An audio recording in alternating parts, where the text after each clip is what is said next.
Cough and cold, runny nose అంటే జలుబు, దగ్గు, ముక్కు కారడం వంటి ఇబ్బందులు చలికాలంలో ఎక్కువగా వేధిస్తుంటాయి. చలికాలంలోనే కాదు వర్షాకాలంలో కూడా వేధిస్తుంటాయి. వీటికి చక్కని రెమెడీ అనేది మన ఇంట్లోనే తయారు చేసుకుంటే ఎంత బావుంటుంది అనుకుంటున్నారా? అయితే ఈ వీడియో మీకోసమే.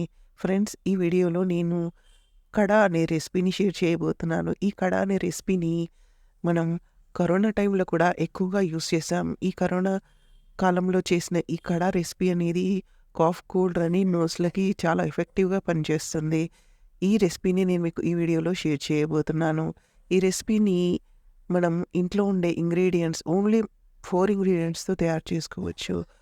ఈ కడా రెసిపీ అనేది చాలా ఎఫెక్టివ్‌గా ఉంటుంది.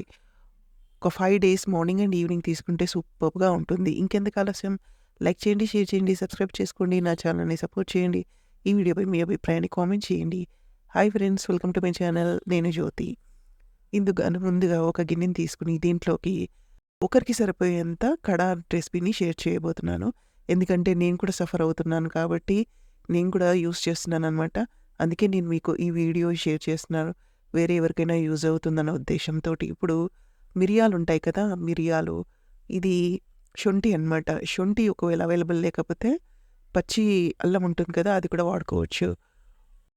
1/4 టీ స్పూన్ వరకు మిరియాలు, 1/4 టీ స్పూన్ వరకి డ్రై జింజర్ పొడి చేసుకొని ఈ నీళ్ళలో వేసేసి దీంట్లోకి 1/4 టీ స్పూన్ వరకి పసుపుని యాడ్ చేసుకోవాలి. ఈ 3 ఇంగ్రీడియెంట్స్ అనేవి మనలో ఇమ్యూనిటీని పెంచి, మనకి ఒంట్లో వెచ్చదనాన్ని నిలిపి, ముక్కు కారడం, ఇన్ఫెక్షన్ అనేది దూరం చేస్తాయనమాట. ఇలా ఒక 5 మినిట్స్ బాగా మరిగిన తర్వాత ఘాటును తగ్గించుకోవడానికి దీంట్లో బెల్లం వేసుకోవాలి.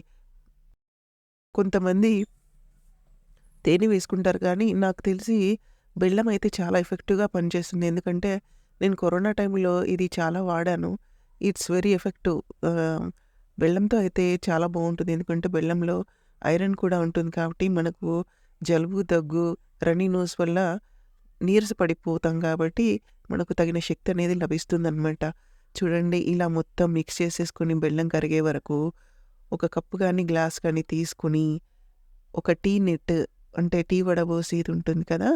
టీ నెట్ తీసుకొని, ఈ టీ నెట్‌లో ఈ కషాయాన్ని వంపేసి, మనకు మిగిలిన సబ్స్టెన్సెస్ అంటే మరిగించగా మిగిలిన ఈ మిశ్రమాన్ని స్పూన్‌తో ఇలా కదిపేసి, ఆ మిశ్రమాన్ని తీసేసి, ఈ కడా మిశ్రమాన్ని మనం కొంచెం వెచ్చగా ఉండగానే తీసుకోవాలి. చల్లగా ఉన్నప్పుడు తీసుకుంటే ఎఫెక్టివ్‌గా ఉండదు. కొంచెం వెచ్చగా తీసుకుంటే సూపర్‌గా ఎఫెక్టివ్ ఉంటుంది. 5 డేస్ వాడాలి.